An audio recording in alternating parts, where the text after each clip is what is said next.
Eh bien, bienvenue. Bienvenue sur le podcast Il était une fois l'entrepreneur. Le podcast qui raconte les histoires comme une série.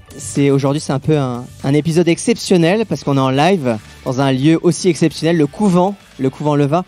Pour cet épisode exceptionnel, je suis accompagné par Frédéric Barret du podcast 30 minutes de Marc au Soleil. Et je suis accompagné par 3 femmes entrepreneurs à Marseille. Véronique Gonzalez, des Minettes en Goguette, Sarah Penven de Lily Facilite la Vie et Léa Chevry de Check. Donc, comme je vous le disais, faites des choses que vous aimez. Qu'est-ce que vous voulez faire plus tard? Je ne sais pas encore. J'hésite. Je veux acheter une fusée aux Russes pour aller dans l'espace. N'aie pas peur de l'avenir. Il faut se construire. L'expérience ne s'achète pas et ne se transmet pas.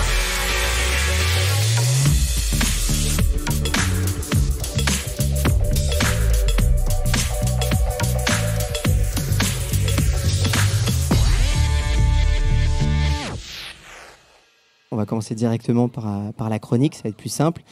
Frédéric, à toi l'honneur. Merci Laurent. Bonjour Léa, bonjour Véronique, bonjour Sarah et bonjour Laurent. On n'est pas bien là dans la fraîcheur marseillaise? C'est la fraîcheur.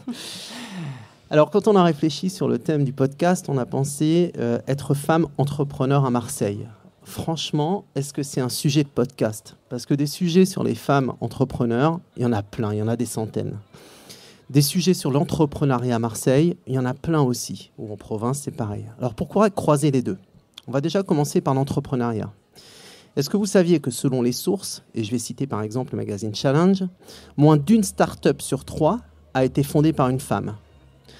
Alors, ce quota évolue selon les secteurs. Par exemple, pour ce qu'on appelle les start-up à impact ou les secteurs de consommation responsable, on est autour de 50%. Too Good To Go, par exemple, a été créé par une femme. Idem pour l'éducation ou la culture, l'économie circulaire, ce ratio est largement supérieur à un tiers. À croire que les femmes sont plus responsables que les hommes. Mais comme dirait Laurent dans son podcast, ça, c'est une autre histoire. Là où ça se corse, pardon, vas-y, continue. Là où ça se corse, c'est au niveau des levées de fonds. C'est que le magazine Forbes a mis en avant qu'en 2022, sur les 26 licornes françaises, une seule a été cofondée par une femme. Et aujourd'hui, elle est pourtant dirigée par un homme. C'est Vestiaire Collective. Pourtant, la rentabilité opérationnelle des startups dirigées par des femmes est de 8%, alors que celle des hommes est à un peu plus de 5%. Plusieurs explications possibles. D'une part, les secteurs à impact sont délaissés par les capital risques français. La deuxième raison, et le chiffre est flagrant, c'est qu'il n'y a que 10% des business angels qui sont des femmes.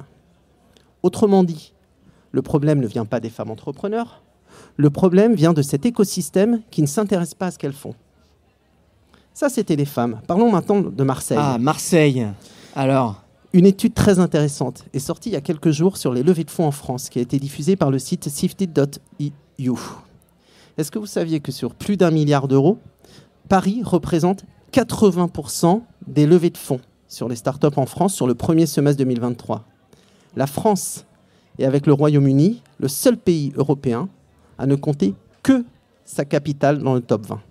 Marseille n'est qu'en 4e position. Je croyais que c'était 5e, non 4e. 4e position. Donc, alors que c'est, sur le papier, c'est la 2e ville de France. Exactement. Dans le cœur, c'est la première. Mais... Marseille bébé. Plusieurs explications à ce phénomène. Les investisseurs sont à Paris. Les sièges des grandes entreprises sont à Paris. Les décideurs et les financiers sont à Paris. Les visiteurs internationaux viennent à Paris. Les meilleures facs sont à Paris. Et les startups sont obligés de s'installer à Paris pour pouvoir lever des fonds. La boucle est bouclée. Alors pour conclure, être femme entrepreneur à Marseille, c'est un vrai sujet de podcast. Et on est très heureux aujourd'hui de vous rencontrer, de partager vos expériences, vos parcours sous le signe du soleil. Merci Frédéric pour cette chronique. Alors on va commencer déjà par les présentations, qu'on fasse connaissance avec toutes les 3. Véronique, tu vas nous dire un peu qui tu es, présente-toi et pourquoi tu es là. Bonjour et merci pour l'invitation. Avec plaisir. Moi, j'ai créé les Minettes en Goguette. C'est des vêtements qui sont adaptés aux effets secondaires des traitements du cancer du sein. Parce que je suis partie de mon expérience perso et j'ai créé en fait les vêtements que j'ai pas trouvés. Donc j'ai pris des cours de couture, je me suis renseignée sur les textiles et puis c'est parti. Alors, quand tu dis expérience perso, on est d'accord, tu as eu toi-même le cancer du sein. Oui. En 2016. Donc pendant que tu étais en poste, et c'est là où tu t'es rendu compte qu'il y avait des choses qui n'étaient pas très adaptées. Ouais, rien d'adapté d'ailleurs. Non, mais j'ai rien trouvé d'adapté. À l'époque, il y avait, en fait, quand tu as été malade, il y avait de la lingerie et des maillots de bain qui étaient adaptés. Mais les vêtements adaptés, il n'y avait pas. Et moi, mon poste à l'époque, j'étais learning et développement pour IKEA France. Et du coup, je devais intervenir devant plein de gens. Et je n'étais absolument pas à l'aise dans mes vêtements à cause de ces effets secondaires. Et donc, imaginez-vous dans un vieux pull qui gratte toute la journée. Ça me faisait cet effet-là toute la journée. Et donc, t'es pas à l'aise pour intervenir. Imagine-toi surtout un soir où il fait 33 degrés à Marseille. Tu vois, c'est un peu voilà. C'est un peu ça, voilà. Et là, tu portes un vêtement thermorégulé. C'est ça. Génial. Avec sain pour la peau, l'environnement aussi, parce que du coup, je me suis vraiment renseignée sur les tissus. Et donc, j'ai vraiment la base de l'ADN, c'était d'avoir déjà des tissus qui sont sains pour la peau, l'environnement. Et après, d'avoir des tissus qui ont des bénéfices pour la peau et des particularités, genre thermorégulation, déperlant, etc., pour apporter une solution aux effets secondaires. Voilà. Super, merci Véronique. Et tu es pour l'instant toute seule, je crois, dans ta société. Je suis toute seule. Je travaille avec des modélistes qui sont freelance et j'ai un alternant en marketing digital parce que je ne peux pas être partout. Okay. Merci Véronique. Sarah, Lily facilite la vie. Est-ce qu'elle le facilite vraiment? Et Lily facilite la vie. C'est une super histoire parce que c'est une histoire, tu vas nous raconter. Bonjour et merci en effet pour cette invitation et cette participation. Lily facilite la vie, c'est une belle histoire parce que c'est une histoire un peu atypique. En effet, c'est donc 3 associés, mais 2 cofondatrices, dont 2 femmes, de plus de 50 ans, ce qui est assez rare quand même. Dans le milieu des startups, on va rencontrer plutôt des jeunes sortis d'école ou des moins jeunes, mais qui dépassent rarement les 30 ans. Et ma sœur, donc, avec qui on n'avait jamais travaillé ensemble, mais on a créé cette entreprise en 2018 avec vraiment la volonté de créer une société qui nous ressemble, donc où on va pouvoir transmettre nos propres valeurs. Et l'ADN de Lily, c'est d'accompagner tous les salariés à résoudre leurs problèmes personnels. On a en fait un programme d'aide aux salariés de manière à pouvoir aider sur la partie plutôt personnelle, les événements de vie qui vont venir impacter la vie professionnelle. Lorsqu'on a créé Lily, l'idée c'était de se dire que la vie professionnelle et la vie personnelle ne sont pas 2 vies qu'on peut séparer. On n'a qu'une seule vie et forcément il y a des impacts quand ma vie personnelle va croiser des événements heureux ou malheureux. C'est pas l'arrivée d'un premier enfant, c'est plutôt heureux, mais on croise pas beaucoup de gens qui nous disent que ça vient pas impacter la vie, l'organisation et du foyer et de la vie professionnelle. En sachant que pour la petite histoire, elle nous l'a raconté tout à l'heure, Lily étant le prénom de ta sœur qui est une des associées de la structure. Donc Lily facilite la vie. Tout à fait, c'est Magali, et le côté où en fait entraide qu'on pouvait avoir pour trouver des solutions à nos problématiques, de se dire comment on peut aider le plus grand nombre en rendant accessible l'information aux personnes, donc aux salariés, via notre plateforme, nos conseillers, de manière à les accompagner. Donc on est vraiment pour soulager la charge mentale et accompagner tous les salariés à la résolution des problèmes. Et tout ça basé à Marseille. Et tout ça basé à Marseille, ça a été un choix au moment de la création. Donc en effet, on a un pied aussi en région parisienne, puisque Magali est basée en région parisienne. Mais aujourd'hui, on est 19 personnes sur Lily et on est à 90% basé recrutement fait sur Marseille. Pourquoi parce que la qualité de vie, monsieur, déjà. Parce que moi, je suis basée à Marseille également. Et qu'en fait, 2018, avec le Covid, l'opportunité, finalement, pour nous, ça a été alors, un coup de frein dans notre croissance, mais aussi une opportunité, puisqu'on a pu rejoindre, en fait, sur le territoire, on a trouvé une dynamique sur le territoire, notamment avec l'accélérateur M, qui est porté par la métropole. Ce qui nous a permis, alors que le projet était déjà bien sorti de terre et bien avancé, de pouvoir nous poser et rencontrer énormément d'experts locaux qui nous ont accompagnés sur les sujets marketing, direction financière. Ça nous a permis vraiment de prendre ce temps-là de construction parce qu'on était confinés et que ça s'est fait beaucoup en visio. Merci Sarah. Et Léa? Eh bien, je pense que à l'image de Marseille, nos sociétés sont quand même bien diverses. Donc, Check, c'est une société d'IA et tech qui accompagne les mobilités, le changement d'usage. On loue des voitures plus qu'on ne les achète. Et à chaque transition entre un utilisateur et un nouvel utilisateur, on a une inspection de voiture. Et notre cœur de métier, c'est d'inspecter la voiture pour déterminer son état afin de la revendre, par exemple. Donc, Check, c'est une société, le siège est basé à Marseille. On a aussi une ouverture à Paris et des collaborateurs qui travaillent 100% à distance, en remote. Société confondée, on est 2. Anton Fer, donc un homme et une femme pour la société tchèque. Et créé en 2018, de mémoire. 2017.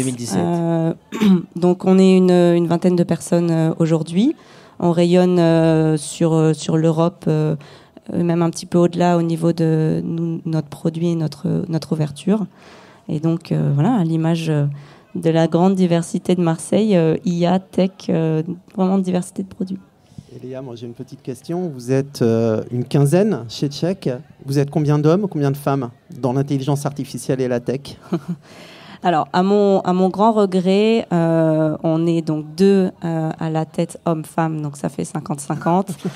Je commence par ce qui est positif. Et au niveau plutôt des collaborateurs, c'est plutôt du 80-20 hommes. Donc à savoir que les mobilités, ça regroupe l'automobile, l'assurance et la mobilité avec toute cette grande verticale. Donc assez masculin dans l'ensemble. Et toi, Sarah? Nous, c'est un peu le contraire. Donc, on est société de service, charge mentale, accompagner les collaborateurs. Donc, on est 80-20, c'est-à-dire que là, on est très content parce qu'on recrute, on attire maintenant plus d'hommes.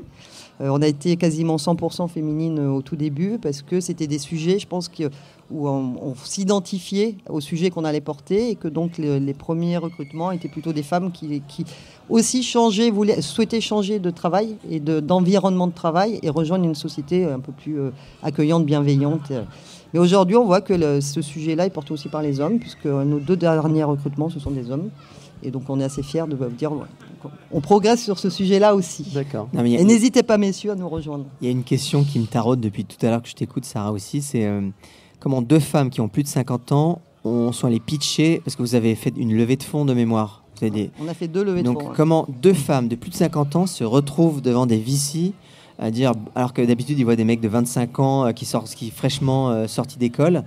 Comment vous avez réussi à convaincre avec un profil totalement atypique?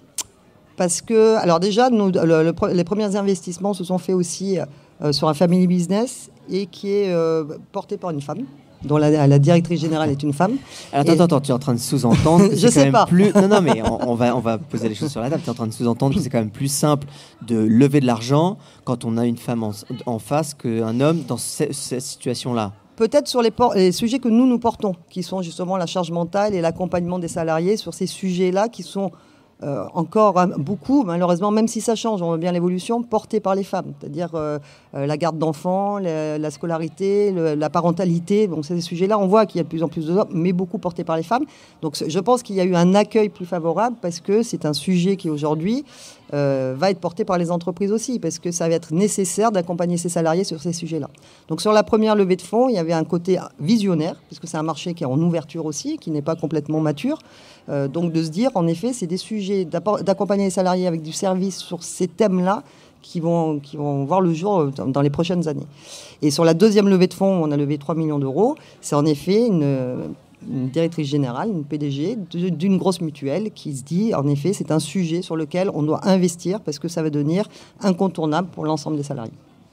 Moi, j'ai une petite question à Léa, cette même question. Est-ce qu'être une femme dans la tech et dans l'IA, qui sont des sujets, on va dire, habituellement masculins, c'est une opportunité ou une difficulté ? Les deux, mon capitaine. C'est une opportunité parce que comme on est relativement moins, on est plus visible. Déjà, on est plus visible sur un plateau, on peut être appelé par la presse, on peut être appelé aussi tout simplement pour raconter son histoire parce qu'elle est assez rare. Donc dans ce cas-là, je pense que c'est une opportunité. C'est une opportunité aussi parce que comme c'est rare, même au niveau business, les gens s'y intéressent. Maintenant, c'est aussi un challenge. On ne va pas se le cacher. C'est forcément un challenge parce que voilà, le temps qu'on va investir sur la partie familiale est de facto un peu plus remis en question. Mais il faut prendre la chose à bras-le-corps et puis montrer que c'est pas un sujet pour nous, ou alors si ça l'est, on l'équilibre au mieux. Est-ce que, je vais te titiller un peu, Léa, est-ce que tu as des petites anecdotes justement positives ou négatives à nous raconter à ce sujet de fait d'être une femme dans cet environnement-là? T'as aidé ou pas aidé? Alors, on va commencer par les bonnes, l'opportunité. Je pense que oui, une femme dans l'auto, IA et tech, là, on a mélangé quand même un certain nombre voilà, de t'as coché sujets. pas mal de cases. Le monde des bagnoles, c'est ça. Donc, oui, opportunité. Enfin, vraiment, on m'a appelé spécifiquement pour ça. La première question, c'était, mais comment on en arrive là ? Attends, quand tu dis ça, ça veut dire quoi? C'est-à-dire comment toi t'es arrivé là? Comment toi t'es arrivé là? Ah oui, là? c'était ça, vraiment, on oubliait presque la boîte derrière de ce que tu dis. On oublie complètement la boîte à ce moment-là, c'est comment toi t'es arrivé là. Donc c'est une opportunité parce qu'on se fait remarquer. Après, on prend les opportunités où on veut, mais moi je vois ça plutôt comme une opportunité. Après, ça a été un challenge plus au début, avant d'être vraiment bien assise en tant que dirigeante et que la société soit elle-même assise. Ça a été un challenge de ne pas être vue comme la secrétaire d'eux ou comme l'assistante d'eux. C'était quelque chose que tu vivais? Des gens te contactaient, te considéraient comme la secrétaire du patron? Oui, ça a été le cas au début.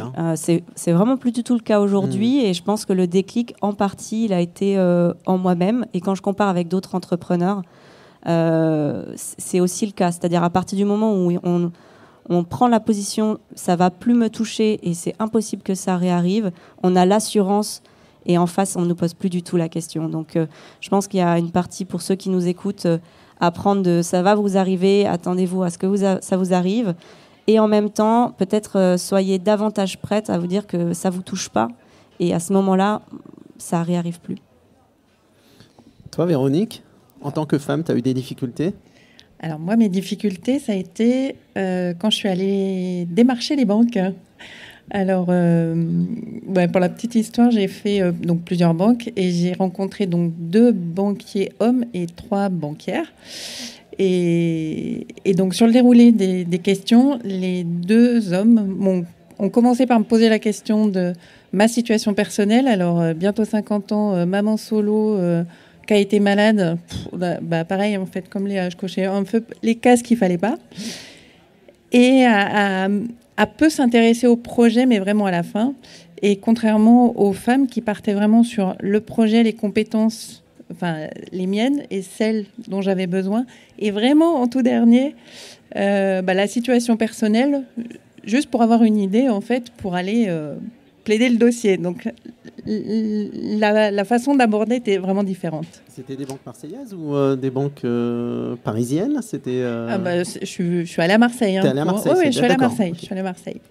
Ouais, peut-être c'est juste pour rebondir, mais j'ai l'impression, moi, les rares fois où ça m'arrive, quand la personne, elle a un petit doute au début, si après, au contraire, on a montré qu'on était bien dans son sujet, qu'on était expert du sujet, en fait, on a gagné quasiment plus de points.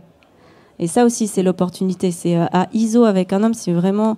Là, ils avaient une défiance et on est passé outre.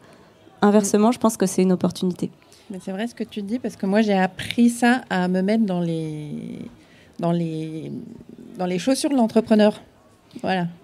Parce que ça prend quand même. Non, mais Véronique, on va quand même s'arrêter là. Il y a un truc là. C'est que tu as quand même les 2 premiers banquiers que tu as vus, c'était des hommes. Ouais. Et tu as quand même réussi, heureusement, à terminer par 3 banquières femmes. Désolé, on en arrive à cette féminisation du métier.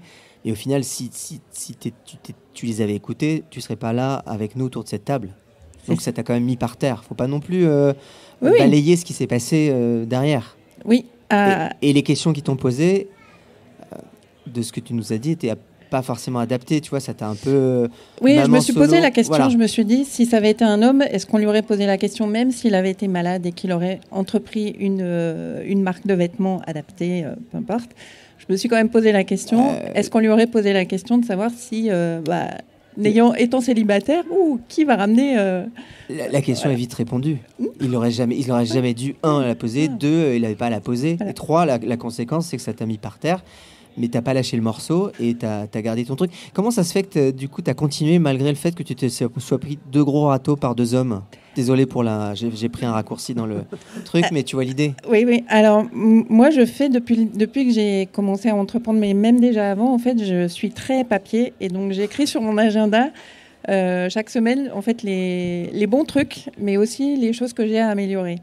Et en fait, je suis repartie sur mon agenda et j'ai relu, en fait, tout ce que j'avais fait. Et je me suis dit, putain, mais t'as déjà fait tout ça et t'as passé ça et t'as passé ça. Là, tu t'es gaufré, mais t'as réussi à rebondir par là.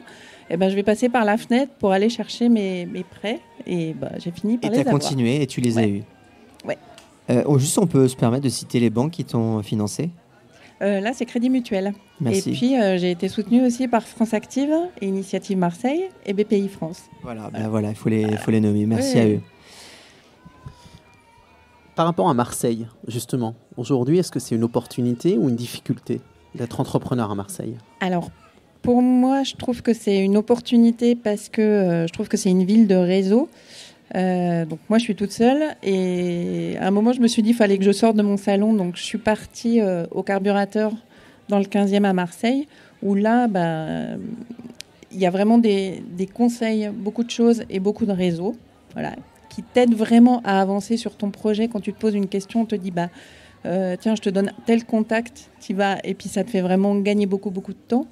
Et puis sur le monde de la mode, on a la chance d'avoir une vraie dynamique dans la région qui est portée entre autres par Jocelyn Maire avec Fasque et qui nous pousse et qui nous booste énormément sur la région et qui veut vraiment redynamiser et remettre le monde textile en route. Enfin, il est déjà bien en route, mais très belle marque. Le propulser, ouais. Et franchement, quand tu t'entreprends dans la mode, c'est génial, c'est génial.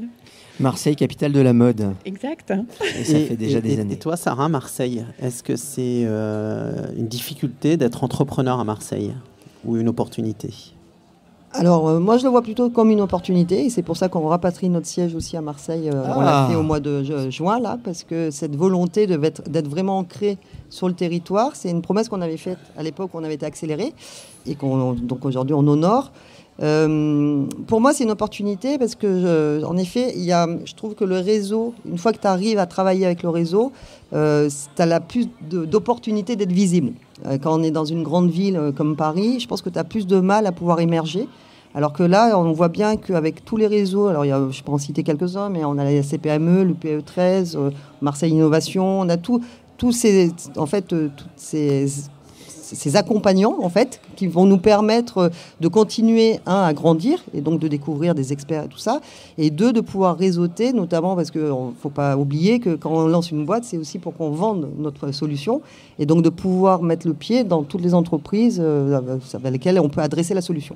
Et donc je trouve que ça fonctionne plutôt bien parce que finalement on voit bien qu'à un moment donné, quand on croise les gens, on se retrouve assez souvent dans les mêmes, ce qu'on appelle le networking ou dans les réunions d'information qu'on peut avoir.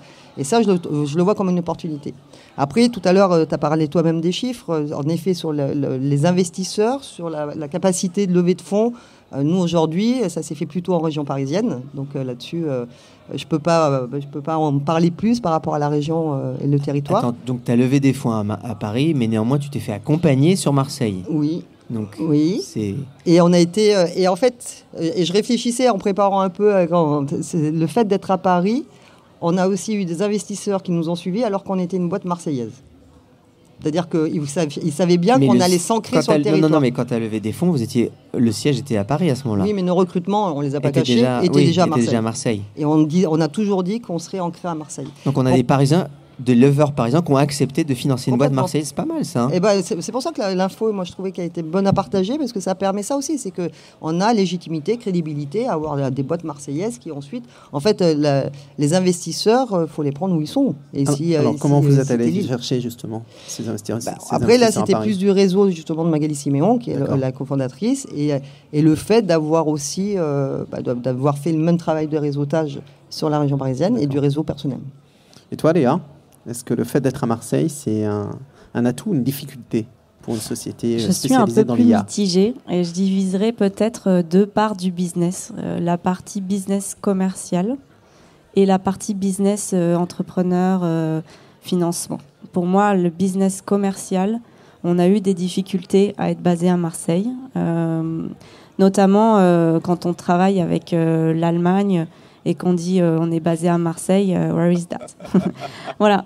Et surtout Marseille-Allemagne, c'est un peu deux opposés, quoi. Ouais, ou même Suède. Quand on est en Suède, on connaît Paris, mais on connaît pas Marseille. Donc côté business commercial, je pense qu'il y avait un atout à dire basé Marseille-Paris. Et puis pour l'automotive, les capitales sont quand même major players. Être à Paris, ça a un avantage de rencontrer les grands constructeurs. Bon. Donc, business commercial, pour nous, ça a été quand même nécessaire. Alors, on a un avantage en 2023, c'est que la visio, ça existe. Ça fonctionne pour tout le monde. On peut travailler partout et même suivre quelque chose qui se passe aux États-Unis, basé à Marseille, et ça se passe très bien. Donc, la visio, ça a permis d'avancer ce point-là et de le diminuer. Mais quand même, pour un entrepreneur qui veut s'installer à Marseille, je pense qu'il faut qu'il ait en tête qu'il va faire beaucoup d'allers-retours à Paris. Donc après, sur le côté business, plus financement et entrepreneuriat, je pense que d'être à Marseille, il y a une vraie communauté réseau entreprendre. On peut rencontrer d'autres entrepreneurs assez facilement. Il y a du financement. En partie, nos fonds, ils ont été des financements qui sont des financements de région. Donc il y a un intérêt, il y a une proximité qui est bonne. Et pour le recrutement aussi, de dire qu'on est basé à Marseille, bon, la qualité de vie, comme tu disais Sarah, ça a son impact. Voilà. Et après, puis ça coûte moins cher de recruter à Marseille qu'à Paris souvent. Alors, pas dans l'IA et la tech, peut-être se tourner dans d'autres métiers, mais l'IA et la tech, c'est à peu près... C'est vrai ? Même si tu recrutes à Marseille ou à Paris, tu as les mêmes salaires. C'est peut-être les mauvais côtés du télétravail. Ah mince, on a perdu cet avantage-là. Ouais.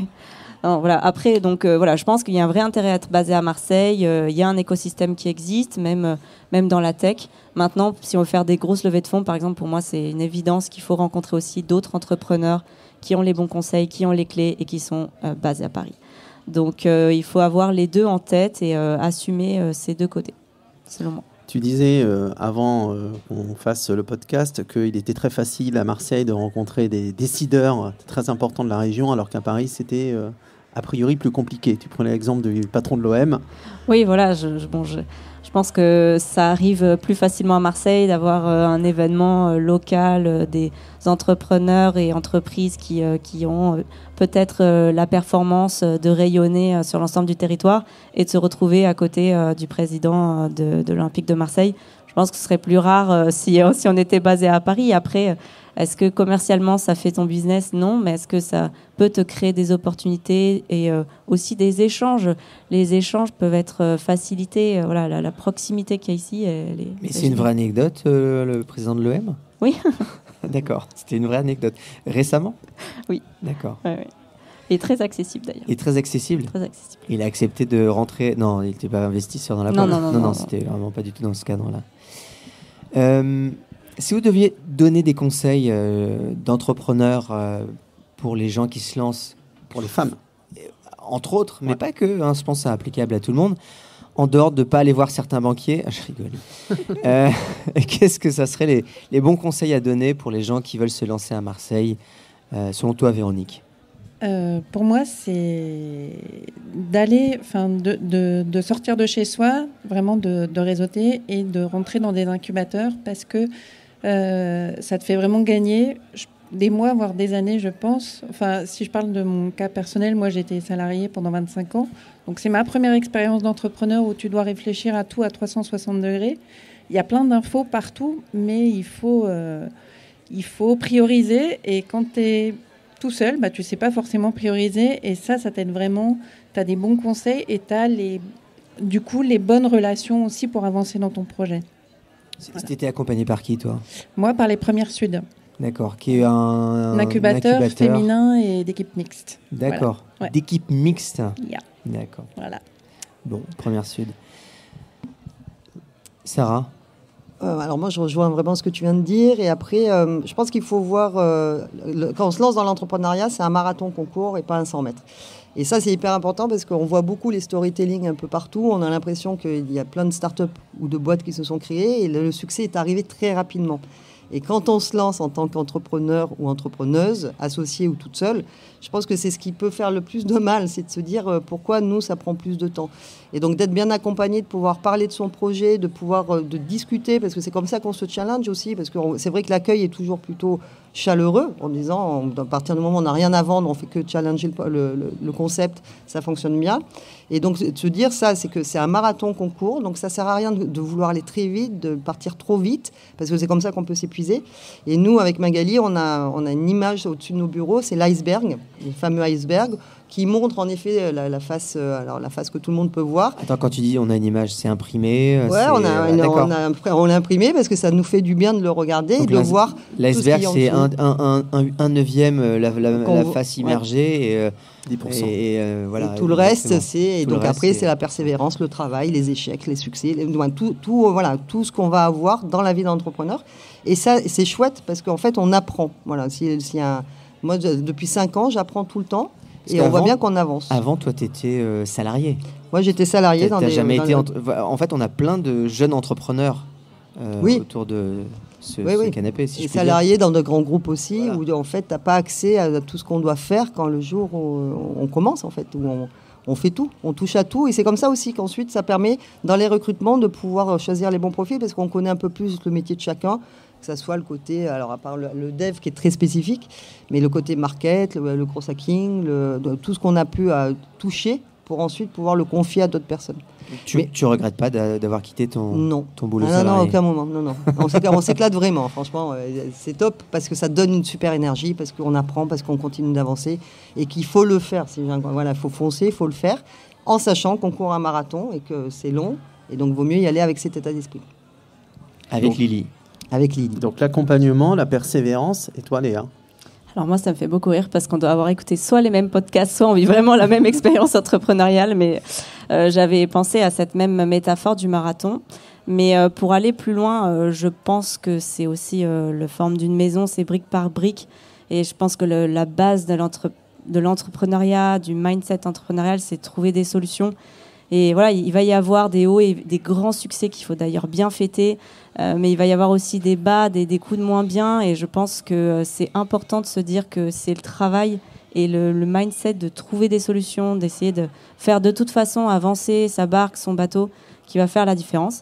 Donc voilà, c'était un petit peu pour rebondir sur ce que toi tu viens de partager. Et après, si je pouvais en partager un autre, je pense que nous, au début, en tout cas, il nous a manqué de continuer à garder un équilibre. Et un équilibre, on est allé chercher des conseillers en fait, de comment trouver l'équilibre entre vie pro et vie perso.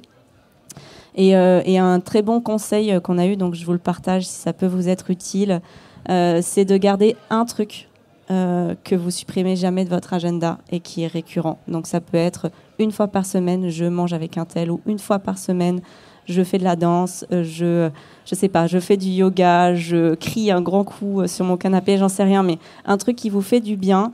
Et surtout, ne jamais le rayer de son agenda. C'est vraiment le warning, red flag maximum. Si vous l'avez rayé de votre agenda, il faut que vous preniez des vacances. C'est quoi alors ton truc, évidemment? C'est quoi ton truc que tu n'as jamais barré de ton agenda?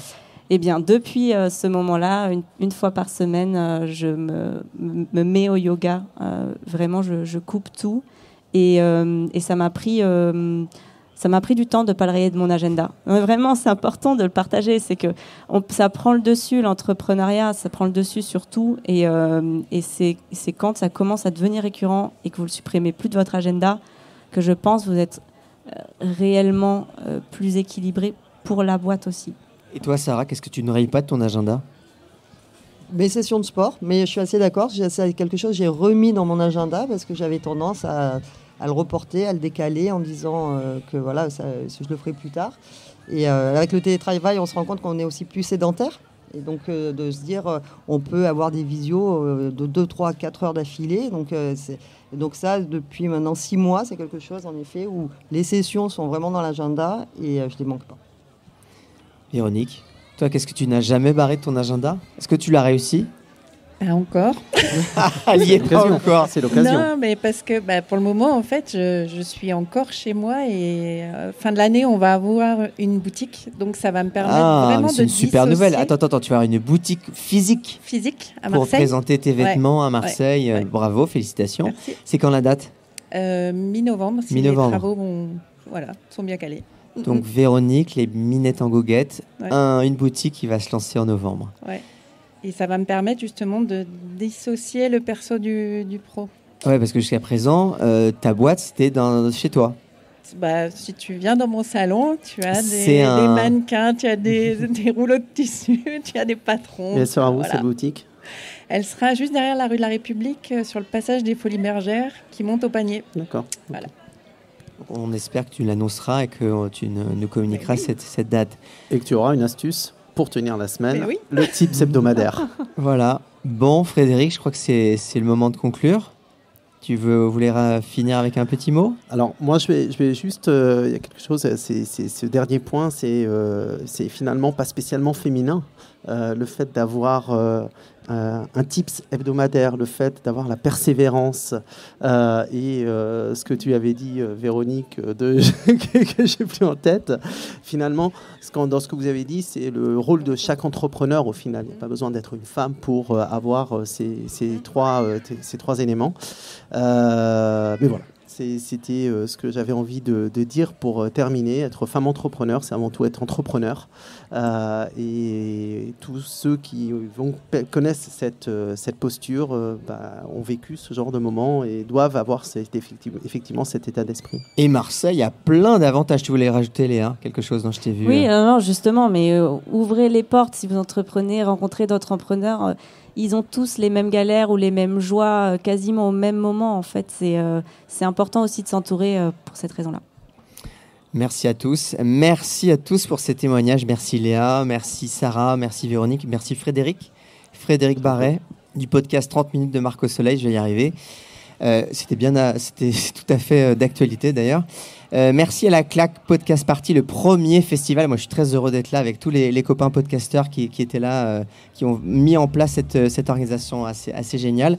Et merci aussi au Couvent pour l'accueil. Et je vous dis à bientôt, car évidemment, tout est une autre histoire. Merci à tous, en tout cas, pour cette soirée. Merci. Merci. Merci.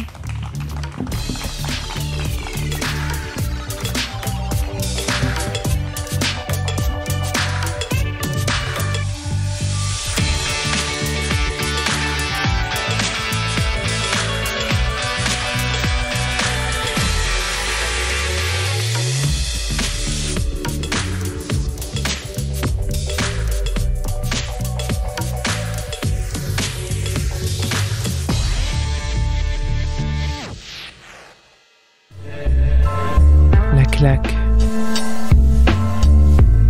Podcast.